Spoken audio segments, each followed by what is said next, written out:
सुधा की 3 बहुएँ हैं। 3 बहुओं में से 2 बहू उसकी बहुत ही झगड़ालू स्वभाव की होती है और एक बहू बहुत ही समझदार और सीधी-सादी होती है। सुधा अपनी दोनों बहुओं को हमेशा समझा-बुझाया करती है, लेकिन उसकी दोनों बहू उसकी एक नहीं सुनती। लेकिन उसकी मझली बहू उसका बड़ा ही आदर करती है। वो अपनी सास की बहुत ही देख-रेख करती है।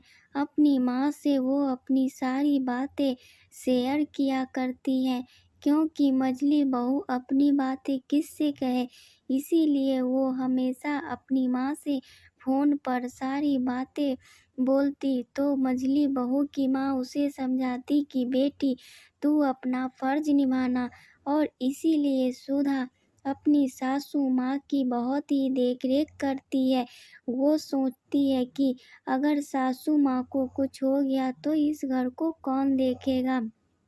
इसीलिए वो चाहे कुछ भी हो जाए, अपनी सास को समझा-बुझा कर खाना खिला ही देती है। उसकी सास लाख मना करे पर फिर भी वो उन्हें समझा-बुझा कर खाना-पीना खिलाती होती है। लेकिन ये दोनों को तो कुछ फ़र्क ही नहीं पड़ता, बस एक-दूसरे से लड़ाई-झगड़ा करने में लगी रहती हैं। पता नहीं कब सुधरेगी। बड़ी भी कुछ कम नहीं है।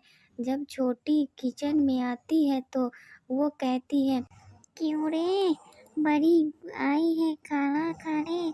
क्या तूने खाना बनाया है? तनिक भी लज्जा नहीं आती तुझे कि बड़ी जेठानी बना गई है और तू ठूसने के लिए आ गई? हाँ, लेकिन तुझे क्या फर्क पड़ता है? तू तो एक नंबर की बेशर्म है, बेशर्म, समझी ना? छोटी भी कुछ कम नहीं होती है।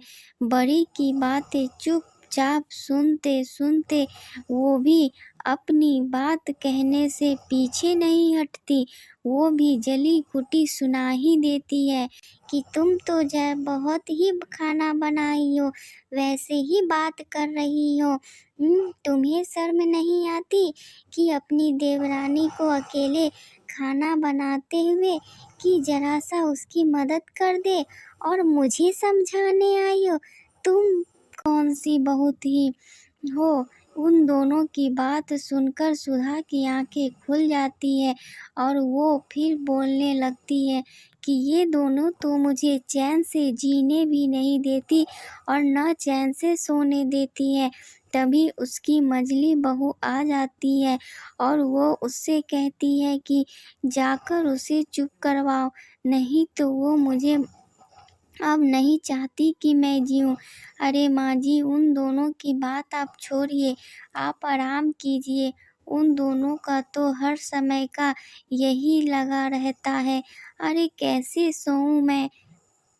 तभी उन दोनों के तीनों के बच्चे बाहर आंगन में खेल रहे होते हैं और खेलते-खेलते वो दोनों इतने भाइयों में बहुत प्यार होता है, लेकिन इन दोनों की माँ बहुत ही एक झगड़ालू किस्म की होती है।